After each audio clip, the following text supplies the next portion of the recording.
to your left, 2, 3. Center, inhale, exhale. Hands up, reach down. 1, 2, 3. To your right, 2, 3. To your left, 2, 3. Center, inhale, exhale. Okay, again, hands up, reach down. To your right, to your left, center, inhale, exhale. Hands on your waist, circular movements.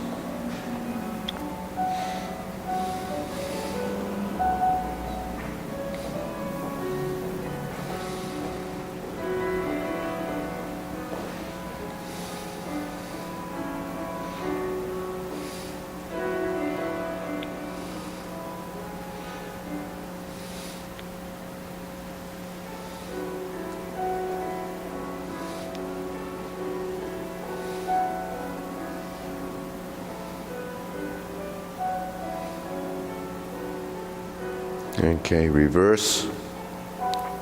2, 3, 4, 5, 6, 7, 8, 9, 10. 2 more. 1, 2. Okay, center, cross, knees.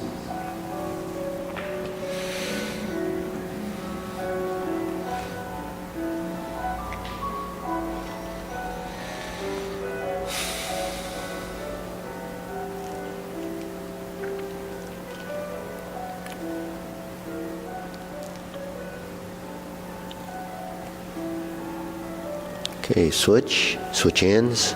2, 3, 4, 5, 6, 7, 8, 9, 10.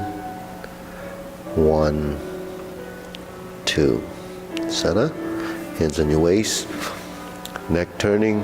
1, 2, 3, 4, 5, 6, 7, 8, 9, 10. 1, 2. Back and forth. 1, 2, 3, 4, 5, 6, 7, 8, 9, 10. 1, 2. Center, tilt to the side. 1, 2, 3, 4, 5, 6, 7, 8, 9, 10. 1, 2. Center, down, circular movements. 2, 3. Reverse. 1, 2, 3. Center. Hands up. Inhale. Exhale. Inhale. Exhale. Inhale. Exhale. Okay, spread your feet. Turn. 1, 2, 3, 4, 5, 6, 7, 8, 9, 10. 1, 2, 3, 4, 5, 6, 7, 8, 9, 10. 1, 2, 3, 4, 5, 6, 7, 8, 9, 10, 1, 2, 3, and stop. Okay, turn, stretch it out.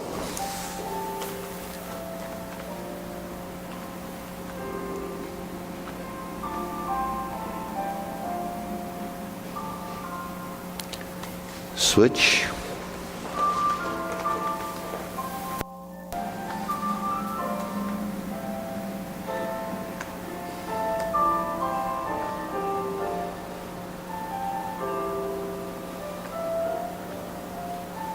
Switch.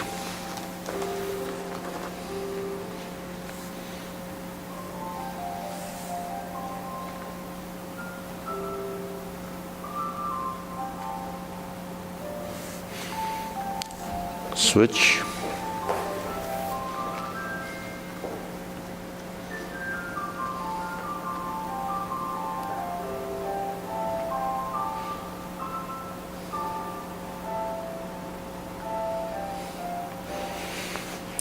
Switch. Straighten the front knee.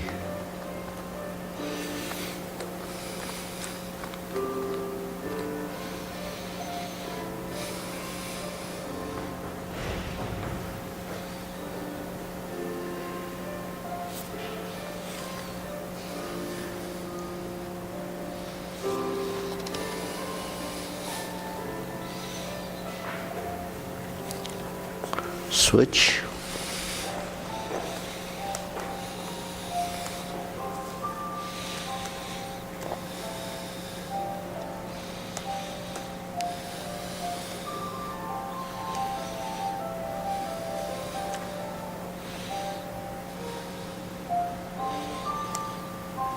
Switch.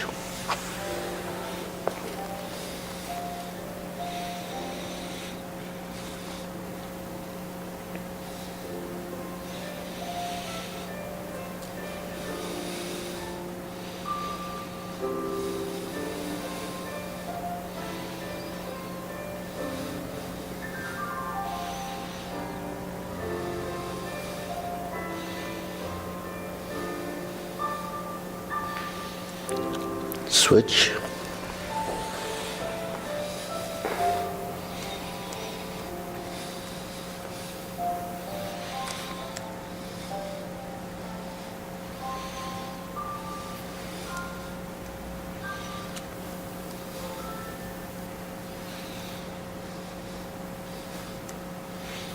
Center.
Okay, shake it out. Okay, deep breathing. Inhale.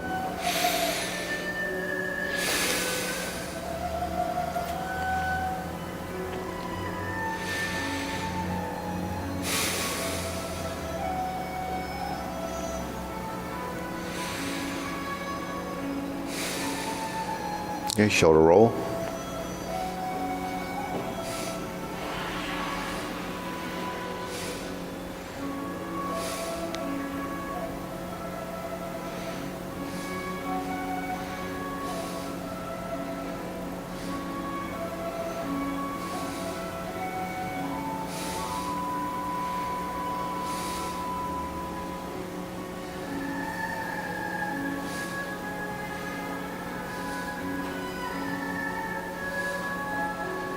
Reverse.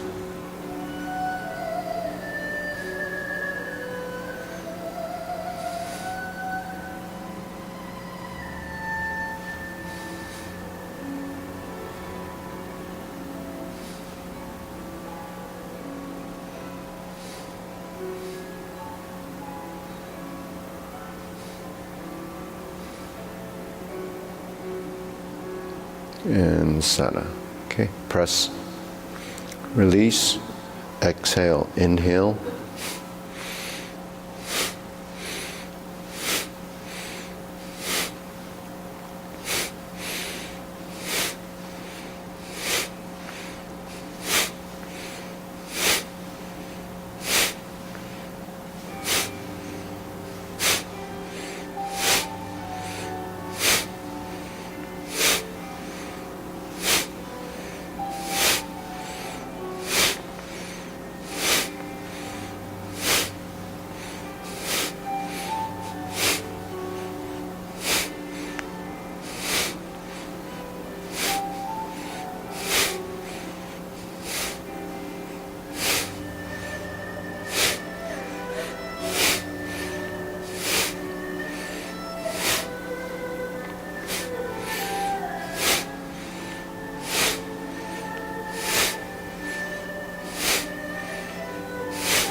And stop. Deep breathing. Inhale. Exhale.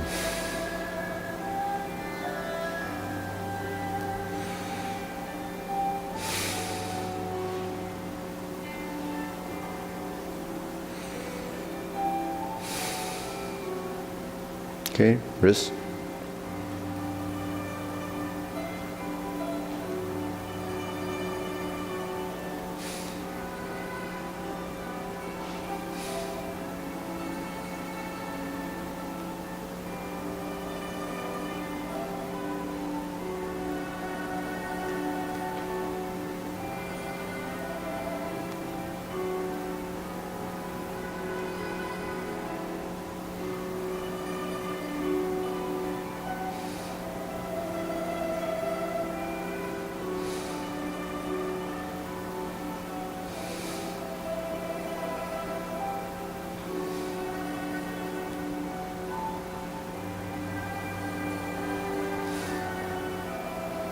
Okay, so movement like this just for, so you have an idea what a circle is. A circle is just, so if you look at it as a clock, then you have, say, 3 o'clock, 9 o'clock, depending on how you look at it. 12 and 6 is always going to be there. So if we make a circle, your hands are like this, right? That's horizontal elbow. That's vertical elbow. Then when you drop it to here, and then come back down.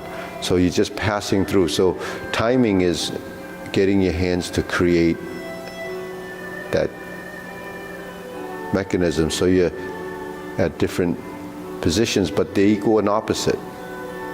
So that's where consistency of movement comes from. And the other way, you're here, and you're down, and you're here, and you're here, and you're here. So when you move through center, there's your triangle, there's your horizontal, there's your vertical, and it just cycles through.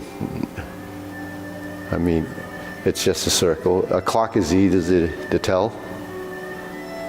When I get into the 45, 90, Mara doesn't like those. So it's really 12, 6, 9, and 3. But then when you get to here, triangles, horizontal, hoop.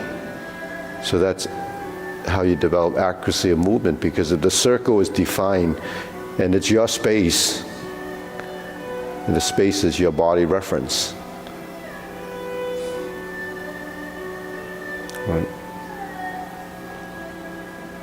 And then we end. Right? Then here's the same. Right? Now this, they go together.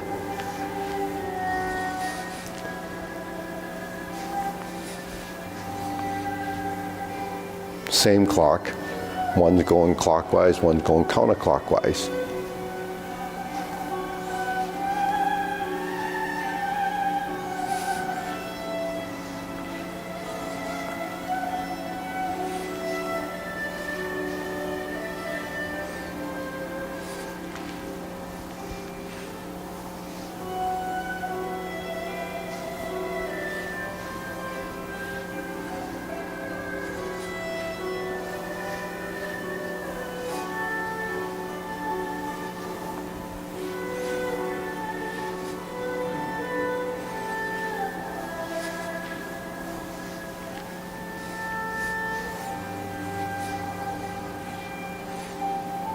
Okay, shake it out. Deep breathing. Inhale.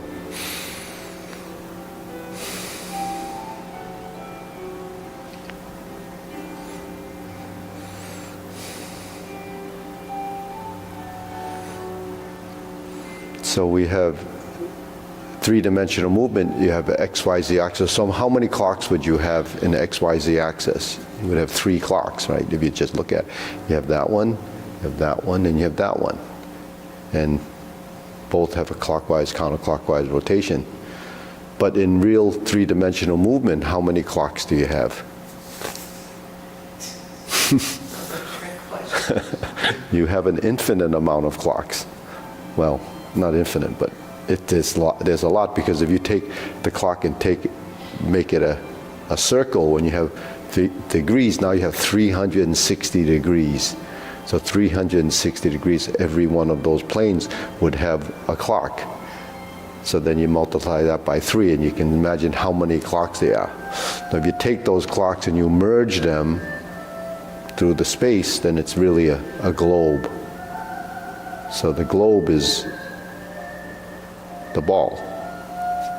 So there's the reversing of the ball, there's the forward ball, okay, there's the vertical ball and the horizontal ball, right?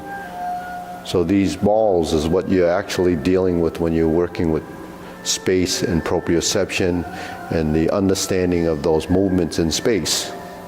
When you take those movements, because they're patterns, now you have numerous arcs from these circles that have to define what that shape is, like a figure 8, right? It's just 2 circles. But when they cross and they merge, like carry tiger to the mountain, that's what those movements are. So that's why the benefit of doing this is building this complexity in your body. But when you move, they're talking about fascia. If your fascia is getting stiff, can you imagine if you're doing this constantly? It's always moving. So, I don't see my fascia. I just know that I move. But if it's really true that that's happening, then the fascia is not going to adhere. You're not going to have these pockets of pain in your body. Those are places that probably freeze and don't move. So that's why it's important when we do our movements to understand, the volume of movement. So when we speak of a circle, this is our circle. This is your space. Now that circle varies in size, but we use the upper one, we have the middle one, and we have a smaller one that's here. So each one of those has a different size radius. Now that's where it gets infinite, because all these circles that are out here that you're merging to making doing this one. There's all these circles that your body has to pick up on. So how much information has to be housed here to get us to be able to do this, right? So that's kind of it in a nutshell, right? Deep breathing.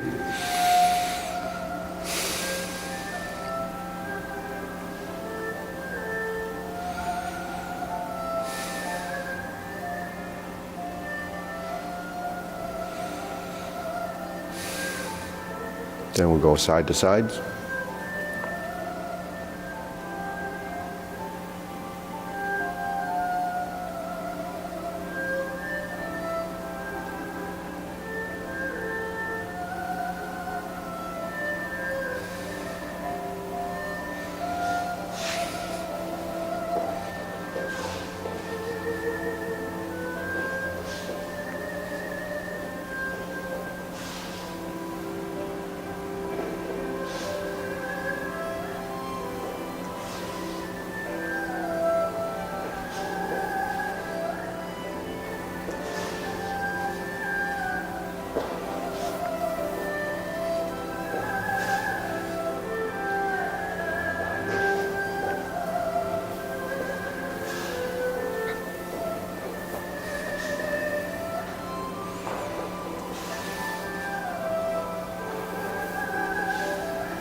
Okay, insert needle.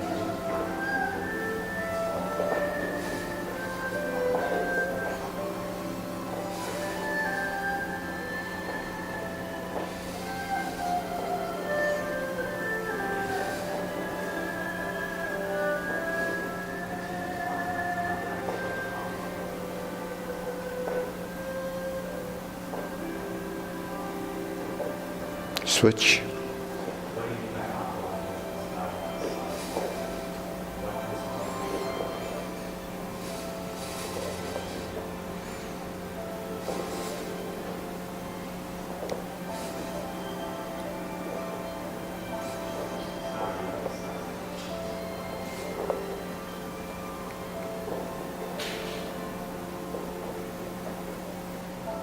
And center, okay.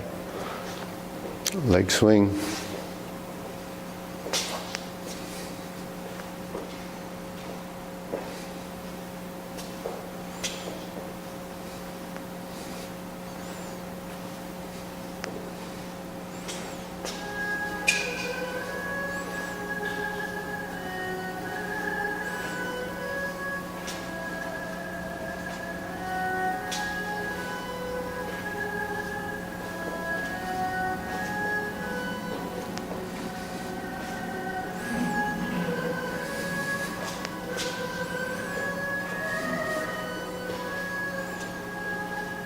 Switch.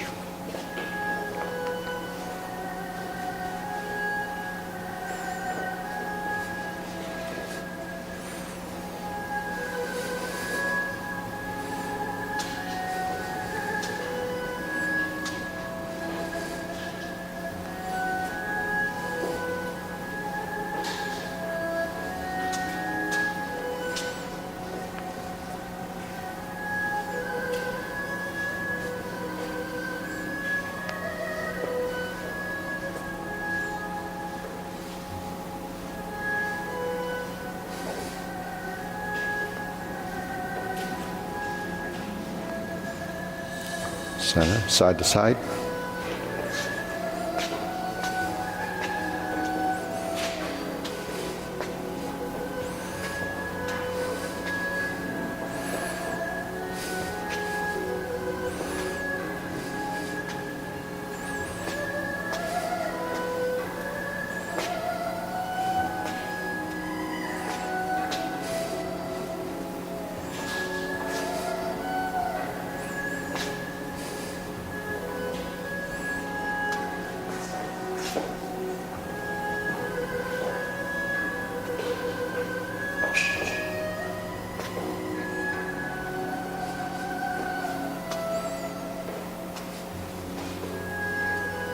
Okay, switch.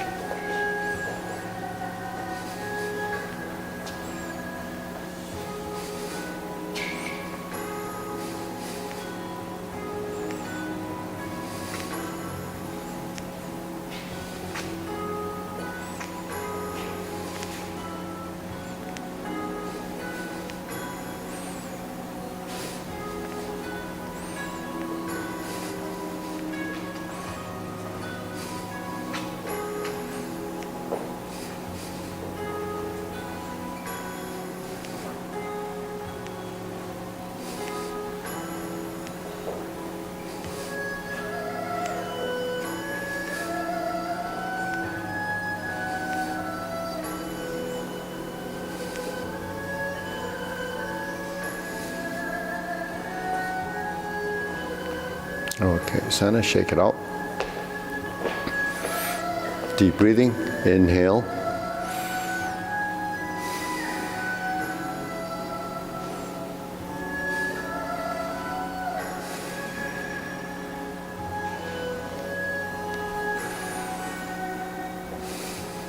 Okay, silk grilling.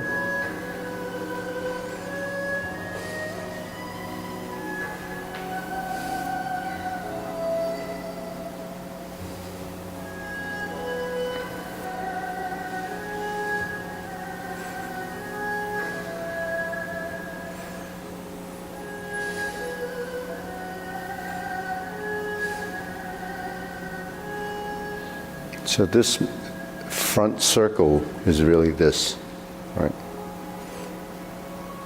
So you want to fold the elbow, because in order for you to create the movement, when you fold the elbow, then you fold this knee.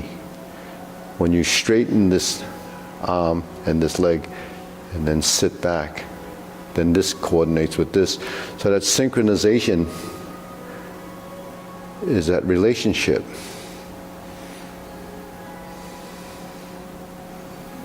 Then here we fold, see, and straight, fold and straight. So it's always an action of expanding and contraction, right?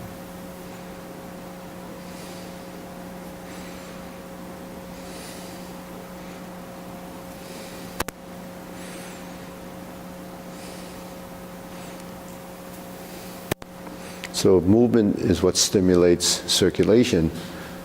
That's what happens when you contract the muscle and release so it expands. So that's really stretching. So even though we're not stretching in a sense that we think of stretching, your muscles are constantly expanding and contracting, so they're stretching and releasing. Turn.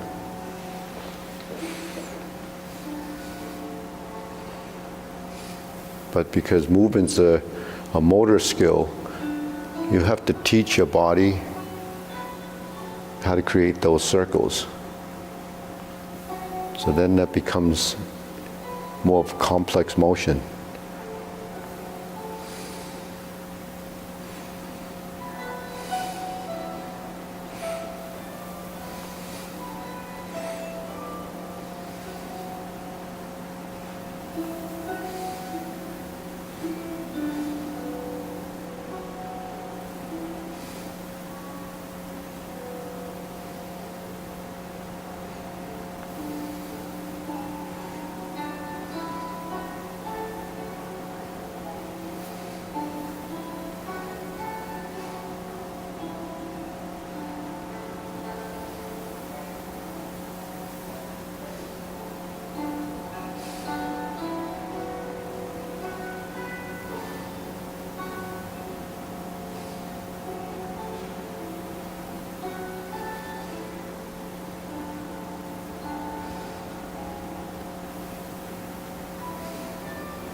And center. Okay. Now cross, open and close.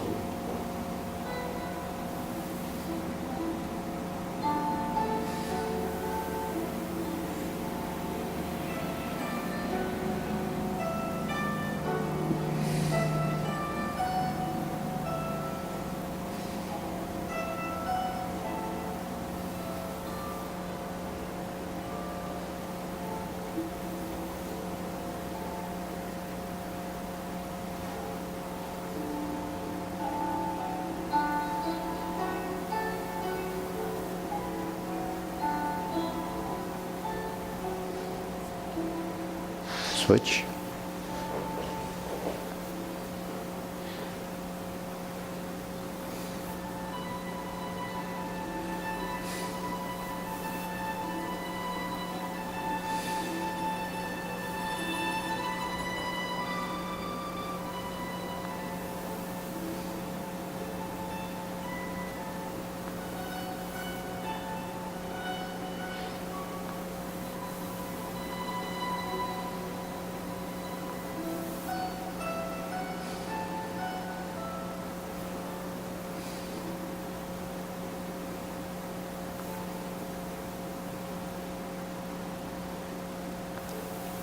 Okay, circular movements.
Okay, low hoop.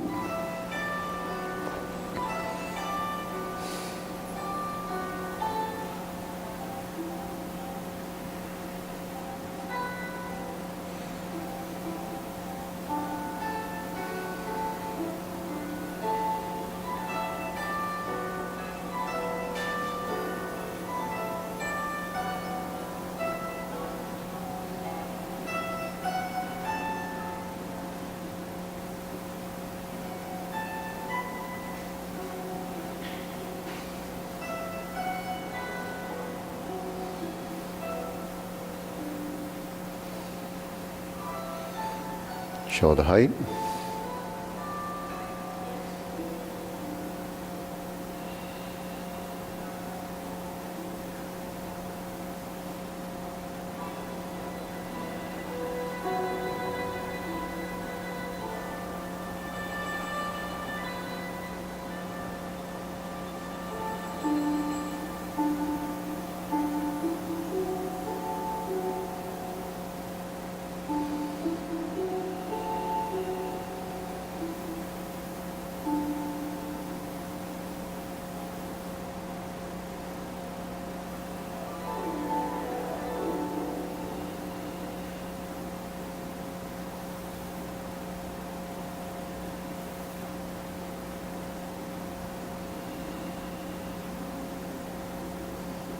Elbows down.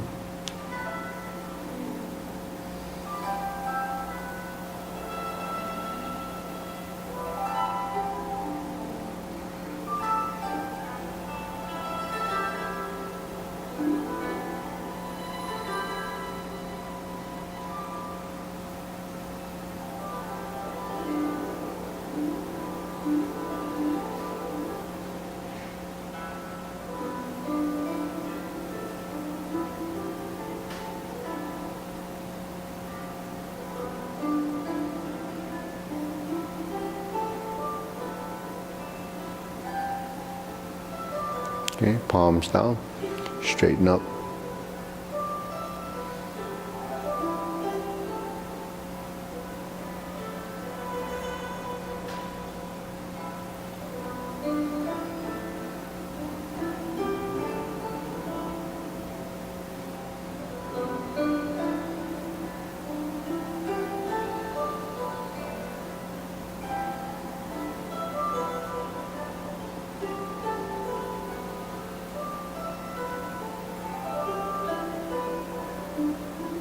Extend.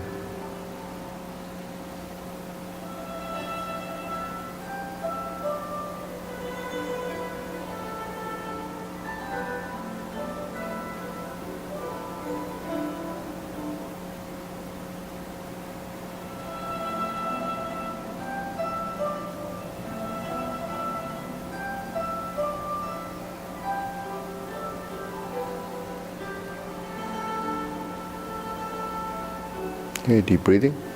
Inhale.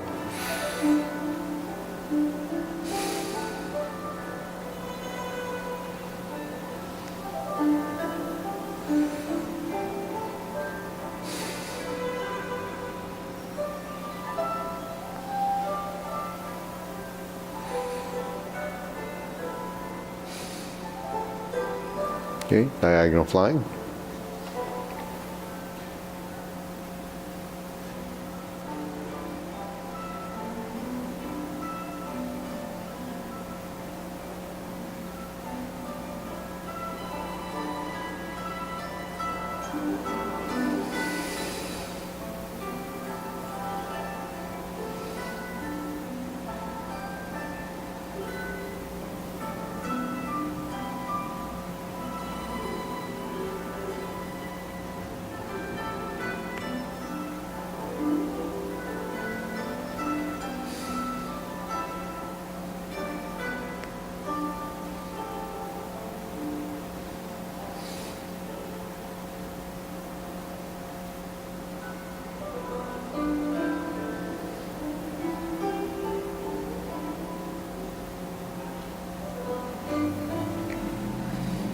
Okay, diagonal flying other side.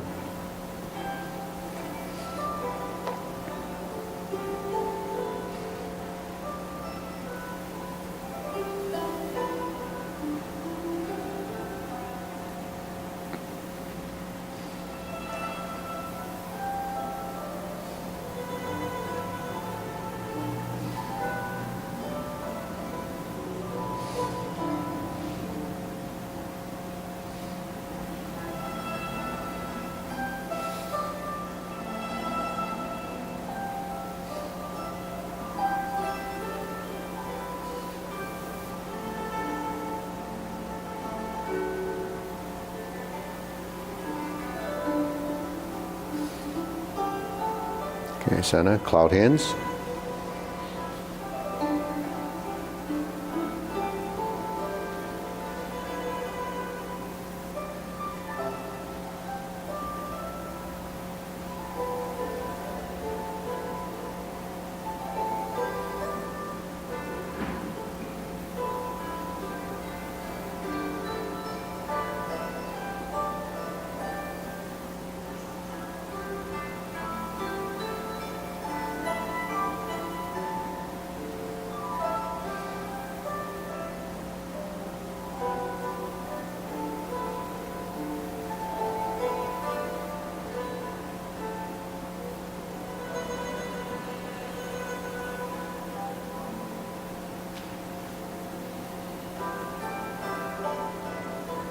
Okay, we'll move the feet.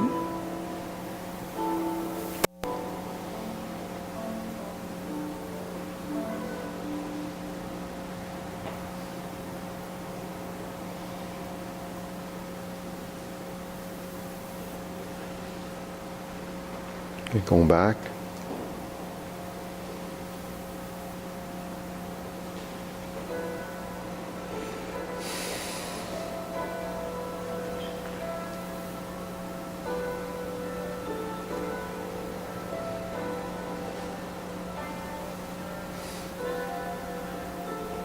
Okay, going back.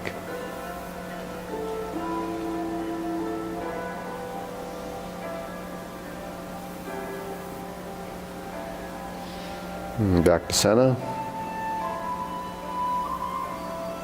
And we're here. Carry tiger to the mountain.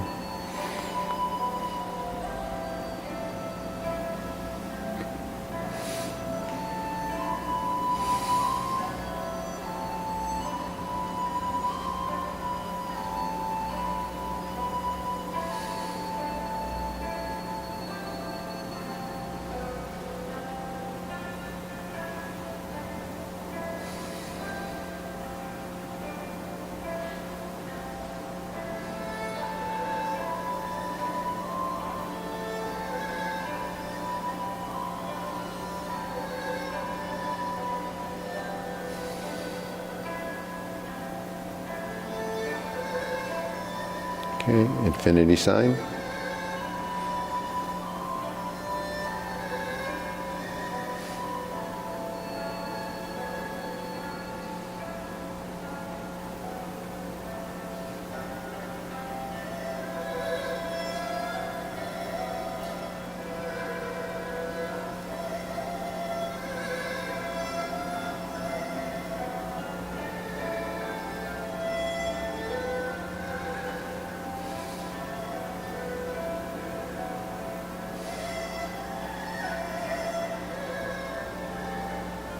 Okay. Form the fists.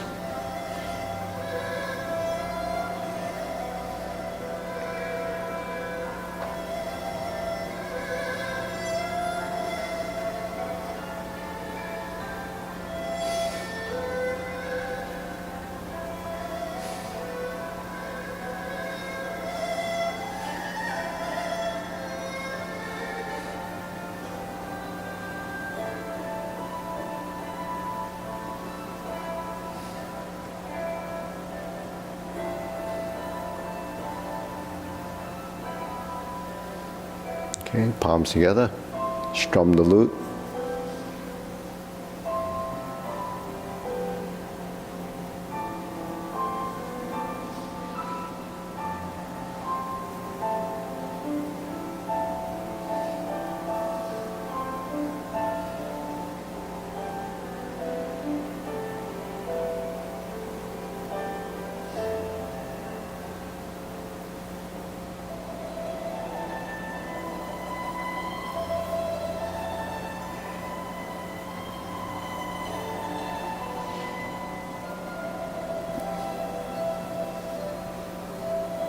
Okay, turn, draw the bow.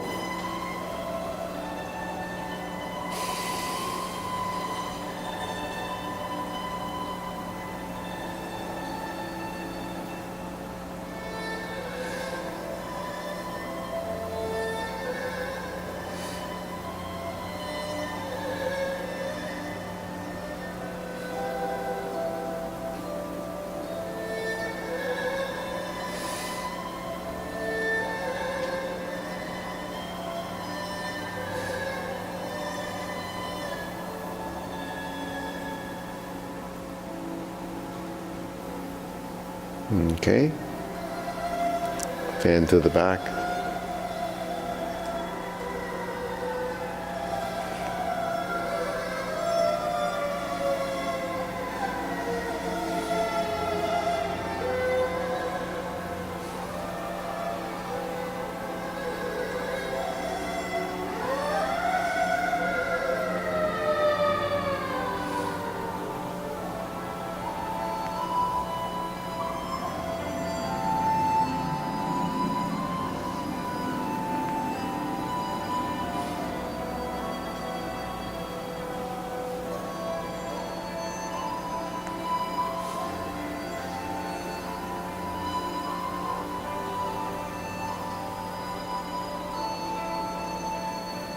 Okay, raise the hand.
Okay, palms down, deep breathing. Inhale. Exhale. Inhale. Exhale. Inhale. Exhale. Okay, we'll go through the sequence. Ready? Feet parallel. Preparation, short form.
Brush knee 4 times.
Form the fist.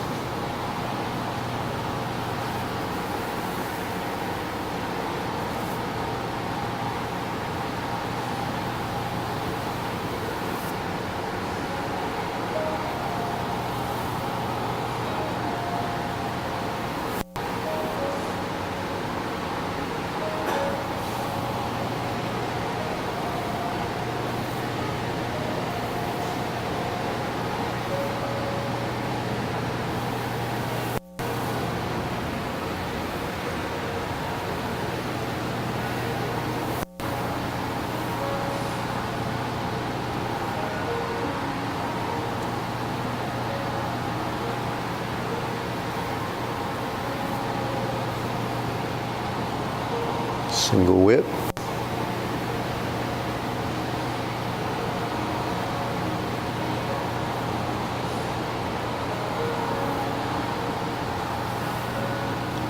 Part the horse's mane.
Okay, deep breathing, inhale.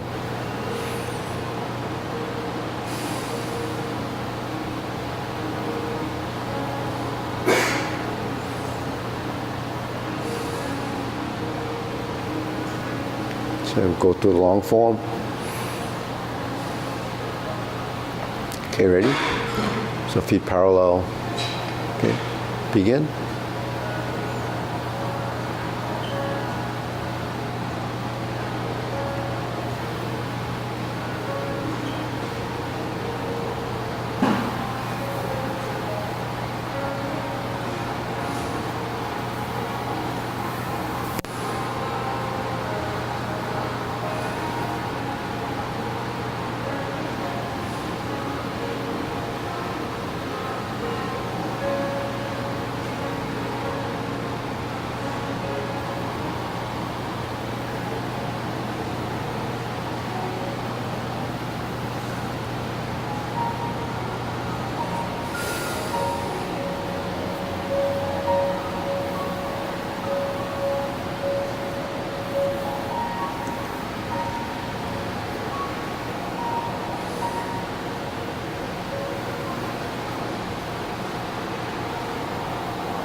Cross the arms, turn, brush knee, oblique.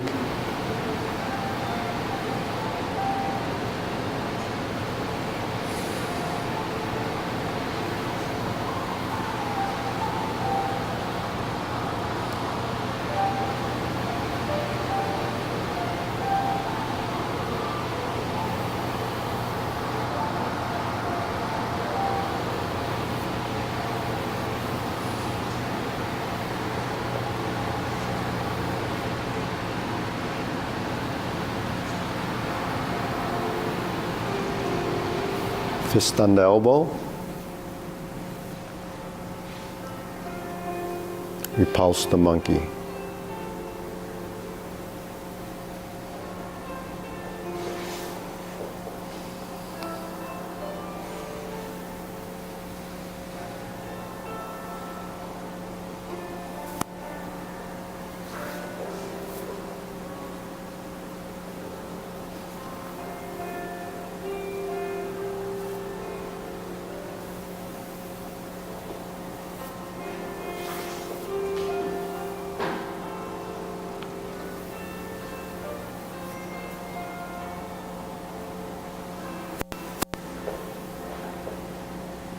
Open,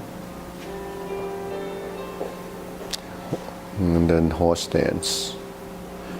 Shift, diagonal flying to step up. Raise the hand. Bend from the waist, stork flaps wings.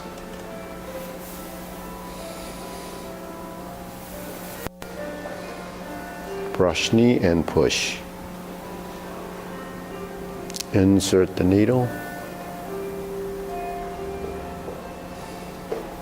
Fan to the back.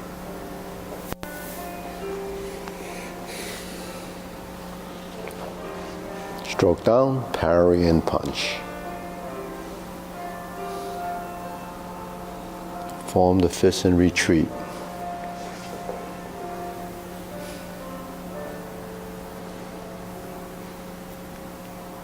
Step up, grasp the sparrow's tail.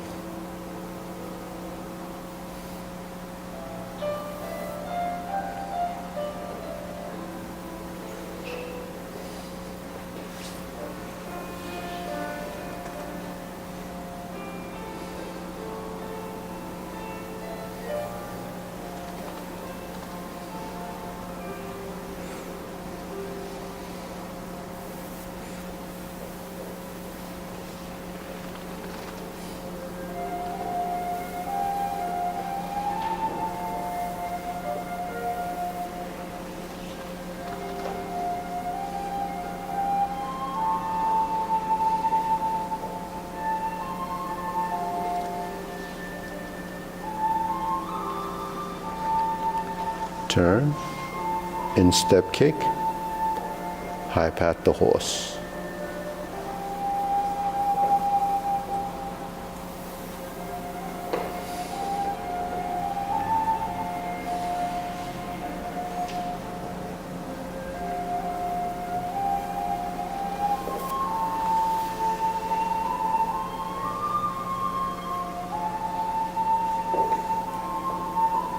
Brush knee and push. Then we go to the left side.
Potting leg, turn.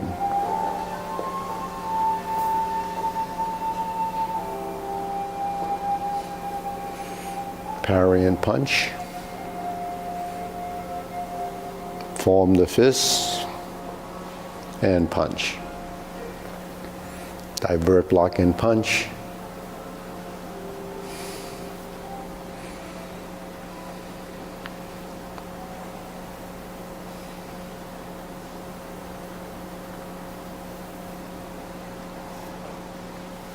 Carry tiger to the mountain.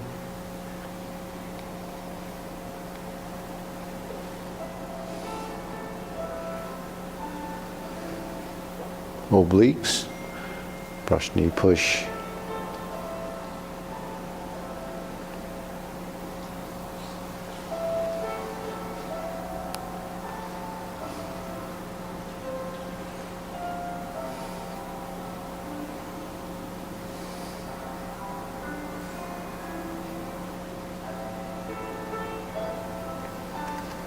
Single whip,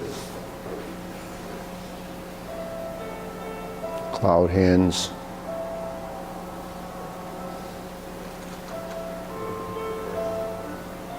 oh, sorry, reverse the ball. Okay, Jade Lady up, sorry. I saw mine waving. Okay. I probably was thinking I shouldn't miss the next class.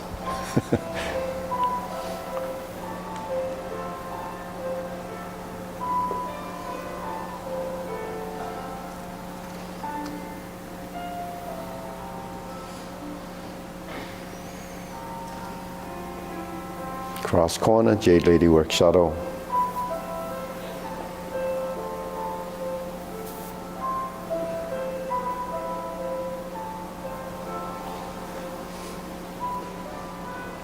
Cross over, step up, Jade Lady work shuttle.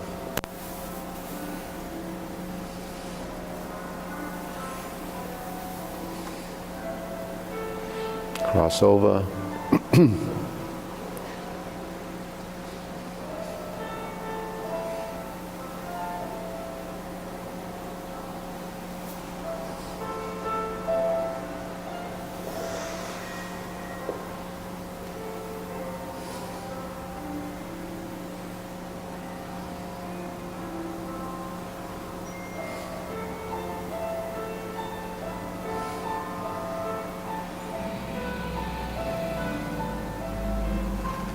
Okay.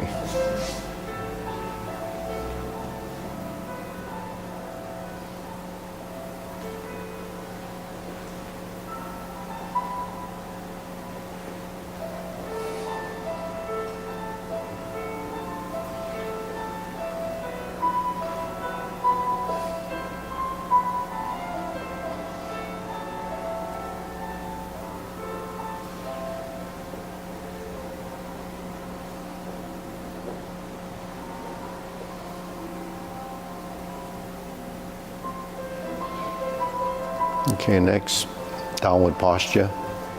Cover hand. Pull down. Step up, golden cockerel. Thrust out, golden cockerel. Repulse the monkey.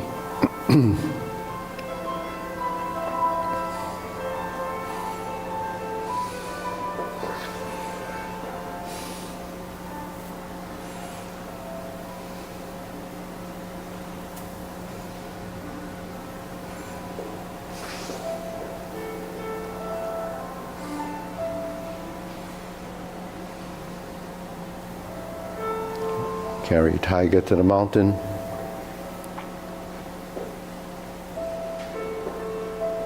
Hold the ball. Shift. Shift and step up. Press forward. Shift. Touch down. Lift. Bend. Stork flaps wings. Turn.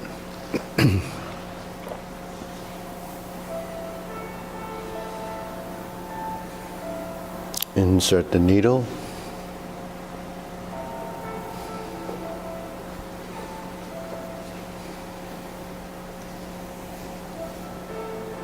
Turn.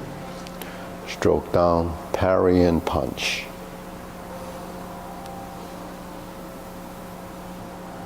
Form the fist and punch.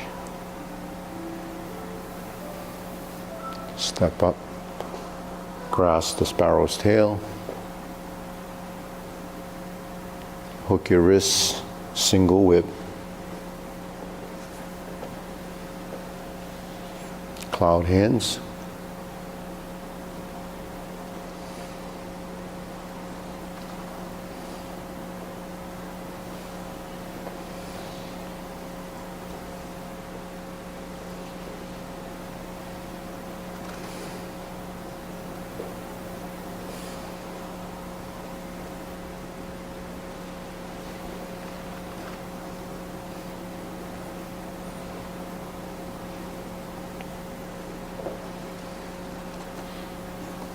okay, turn,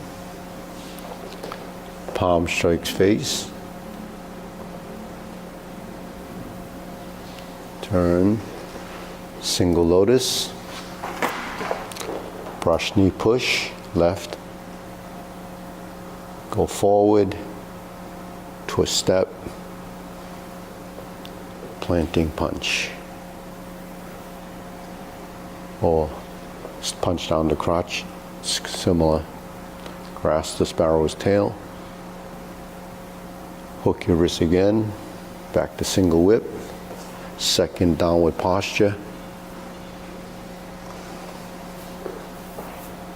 Cover. Thrust.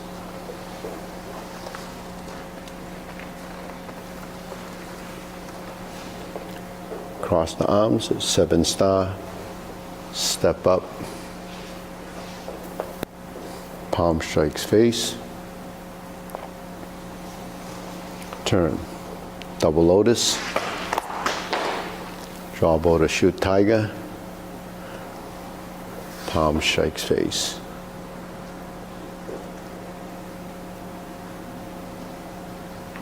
Turn. Parry and punch. Step up, high pat the horse. Step up, grasp the sparrow's tail.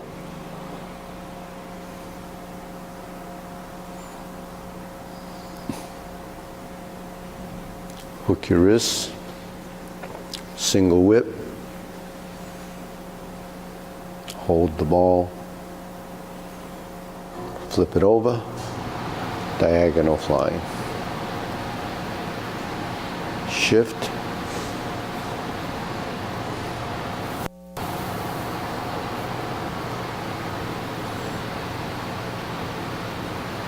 okay, deep breathing.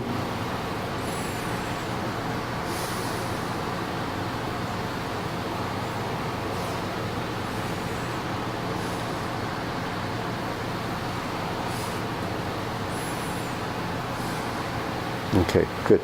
So sometimes when we go through the form, I call out this prompt, shift. What's the purpose of that?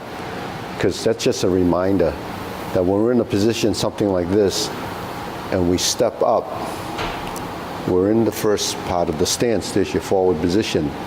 But to get to the next part, it's really putting the knee forward again. So there's your shift.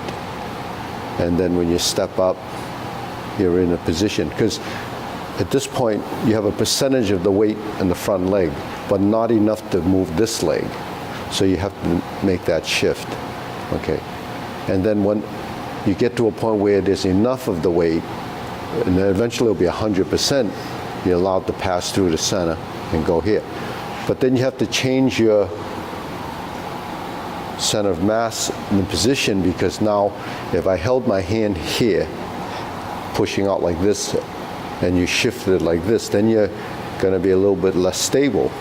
So you want to bring everything, the center of mass, to more of a position where your body now is in the true vertical. Now you can open your stance, and it gives you a chance to find the measured position that you discovered here, which is part of this, right? So, there's a method to the madness to how we do these things. So that's what really, those exercises that we do in the beginning, they're fundamentals. And why do we do so many of those? Because there's so many different areas the body has to learn to move. And, by doing the form, like most people just teach you the form, and most people can't remember it. And I'm talking about, other schools or other systems. If you just learn the form and you don't understand anything about it, you may have learned the form, but you learn just a gross sequence, and you don't actually understand what you're doing. But when you're doing fundamentals or body posturing, positioning, because we're creatures of habit, you have to do it over and over again. So that over and over again is what I call going into long-term memory, because you come to class the first time, you see it, but you don't recall any of it, because the body, it's all new to the body. So your body has to, at first, mimic the motion, and then you start to recognize certain things. So I talk about the geometry of position. So the geometry of position, I think, is the most, it's the easiest way to refine the movement, because muscle memory is hand posturing and leg posturing, and then torso is another part of the posture. So when you go hand, eye, body, waist, and stance, those are 3 or 5 things that we talk about. So each one of those in itself becomes a method. So method inside each one of those is much deeper than what it's just termed. The hand, the eye, the body, the waist, and stance. How does that make up what we do? It's all part of a single posture. It's all part of a muscle memory. It's all part of everything that we do.